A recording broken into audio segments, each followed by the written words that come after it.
Time to play the game.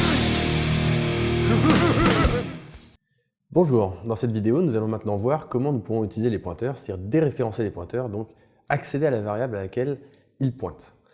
Donc voici un main, donc c'est un peu le main qu'on avait tout à l'heure. On a une variable a, qui est un int, et on a un ptr, qui est un pointeur sur int. Voilà, donc on a vu ça tout à l'heure, j'ai mis la variable a à la valeur 3, et ptr a pris l'adresse de a. Donc ça, c'est par rapport à ce qu'on avait vu tout à l'heure. Donc maintenant, ce que je veux faire, c'est je veux aller voir la valeur de la variable pointée par ptr. Donc pour ça, c'est assez simple, vous allez voir. Il suffit d'écrire étoile ptr. Si vous voulez un moyen mémotechnique de vous en rappeler, ptr, c'est un pointeur sur int. Donc étoile ptr, donc en fait là si je prends étoile ptr, c'est un int. C'est aussi bête que ça. Si vous vous rappelez de ça, normalement, vous aurez beaucoup moins de problèmes avec les pointeurs.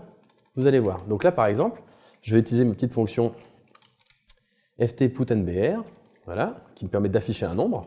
Et donc si je marque ft_putNBR, et vous voyez, ft_putNBR, il prend quoi en paramètre? Il prend un int.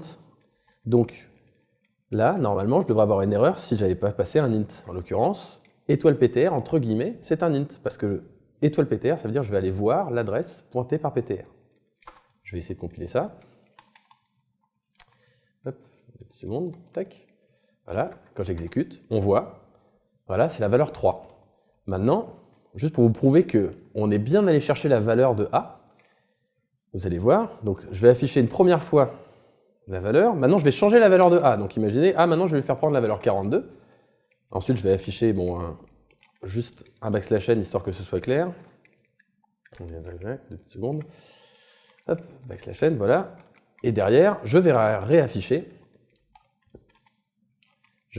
donc la valeur de étoile ptr, et vous allez voir, donc j'ai modifié a, hop, je recommence, ah, petit problème, ah oui, excusez-moi, je me suis trompé, c'était des simples quotes qu'il faut mettre ici, ben voilà, ça c'est une erreur, voilà, double quote et simple quote c'est pas pareil, simple quote c'est la valeur d'un caractère, double quote, on va voir ça dans une vidéo dans pas longtemps, désolé, voilà, donc maintenant si j'exécute, normalement, vous voyez, j'ai affiché 3, donc c'est la première fois que j'affiche la étoile ptr, et la deuxième fois, j'affiche, ça fait bien 42. Donc, ça m'a permis d'aller voir la valeur. Mais, accessoirement, je peux aussi même modifier la valeur directement. Donc, par exemple, si je fais étoile ptr est égal à 42, et qu'ici, j'affiche la valeur de a, hop, je recommence, je compile, tac, vous allez voir, ça fait exactement la même chose. Donc, en gros, quand j'écris étoile ptr, là, ici, voilà ce qui se passe, voilà ce qui va se passer. Première action, ptr, donc c'est une adresse. Étoile ptr, je vais voir ce qu'il y a à cette adresse. Et maintenant, à cette adresse-là, donc à l'endroit où je suis, je lui donne la valeur 42. Donc, pour le moment, c'est assez simple.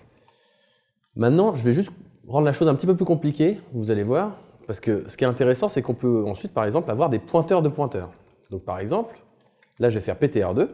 ptr2, lui, c'est un pointeur sur int.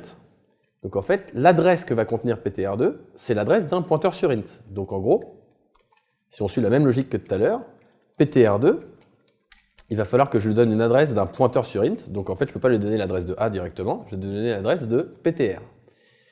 Et maintenant, on va faire la même chose, mais cette fois-ci, je vais rajouter une deuxième étoile.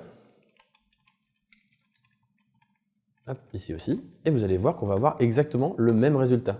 Parce que ptr2, donc c'est l'adresse de ptr, entre guillemets, donc ptr2 c'est l'adresse de ptr. Quand je fais étoile ptr2, c'est quoi le type de étoile ptr2, si vous regardez?